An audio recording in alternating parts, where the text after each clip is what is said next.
Hi guys, this is BGM Whistler. I hope you all doing good. Long time no see. Today we are going to show off Vas Sendalini.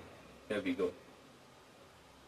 நெத்தி பொட்டின் ஓரமா நித்த நானும் வாழ்ந்திடணும் நெஞ்சு குழி ஓசையில தலை சாஞ்சிட தோணும் உடல் கடந்துமே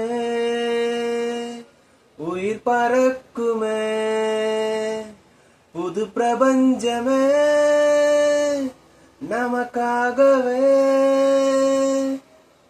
ஓடும் நேரம் நிறுத்தி ஆயுள் ரேக திருத்தி காதல் செய்வேன் கடத்தி ஒருத்தி நெருப்பு இறப்பு வரைக்கும் வா செந்தாலினி உன்னை தேடி நான் இங்க ஓடி வந்த வா செந்தாலினி உனக்காக என் உலகம் தாண்டி வந்த